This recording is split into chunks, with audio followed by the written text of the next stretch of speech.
All right, all my Gen Xers and Gen X adjacents. Today we're going to talk about microphones. So check this out. These are the tools of the trade that I typically use. And I'm going to just start from left to right. Now, from the wonderful people at Warm Audio, this is the WA47 tube condenser microphone. And it's a tube condenser because this power pack that comes with it actually has tubes built right into it.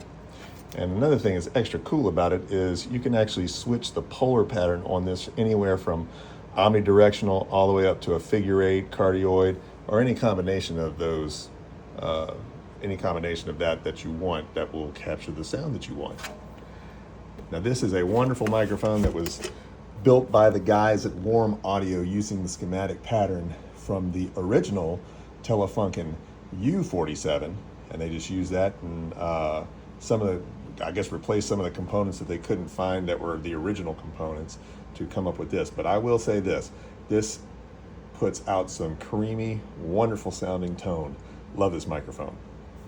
And moving to the right, these, for anybody who does any kind of studio work whatsoever, you'll be familiar with these. This is the Shure SM57. This is the workhorse of any studio.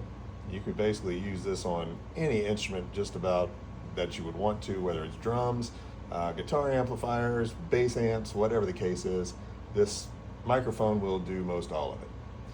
And another one that I found, moving more to the right, that is really cool. This is actually a condenser microphone, also made by Shure, but this is the PG81, which I think they have a more current version of it. I don't think the actual PG81 like this one's made anymore, but this is a really nice mic to use on, I've used it on snare drums, on guitar amplifiers, and it gives a really pleasing tone. Love this mic too. Now, whenever I was shopping for a kick drum mic, in case I ever did want to record that live drum session or live drum part, I looked to this one. This is the Beyerdynamic TG D70. I tried out a bunch of kick drum mics, just finding the one that sounded the best, and this one had the most full bottom end where I could still pick up the beater and just had a real great overall sound. Love this mic. This is a wonderful mic to use on a kick drum. And also from the guys at Shure, this one you're probably familiar with too. This is usually used for live performance, but there are some guys, like I heard Bono had used this a lot, microphone a lot. I even heard Michael Jackson had used this to record some of his vocal parts on different albums. This is the Shure SM58, cousin to the SM57 over here, except again, this one's a vocal dynamic mic. Oh, and for anyone that's wanting to know, Mogami cables, that's the way to go. There are some other ones interspersed in there, but as far as what I actually use in my studio, it's Mogami or nothing. So one other thing I want to show you is this cool little thing. Check this out on my boom arm. This is a vocal isolation box made by a company called Rockville. So let's say you happen to have a studio and you just don't have the space, don't have the budget, don't have the whatever to build a legit vocal booth. This thing does exactly that. So if you look at it, it's only got one way in and out for sound to get in and out, which has a pop filter built into the face of it. But if you open this thing up, get this thing open, it is all insulated on the inside. Every bit of it, all the way around, and it even has I don't know if you can see that or not, but it actually has a connection for a microphone that's built into the box as well. And if you go across the top, there are holes in the top of this thing with like cross-cut patterns where you can feed cables in so that it reseals after you actually fit your mic in. And speaking of mics, this is the one that I primarily use for most of my vocal tracks, glowing in its magnificence in here. This is made by the guys at Townsend Labs. I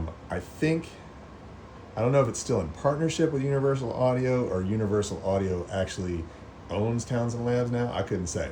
But this is the Sphere L22 modeling microphone, which actually they don't make this one anymore either. There's a more current version of this microphone out than this. But what this does is it actually has a plug-in that works alongside of it where you can model all kinds of microphones.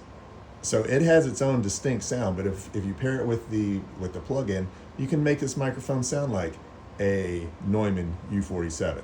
You can make this sound like a TLM. You can make this sound like a Sony, the Sony, what is it, C5000 or C500? You can make this sound like the AKG. You can make this sound like a lot of the vintage microphones that everybody is looking for.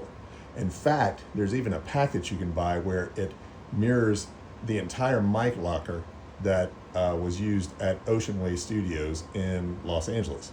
So this one is wonderful.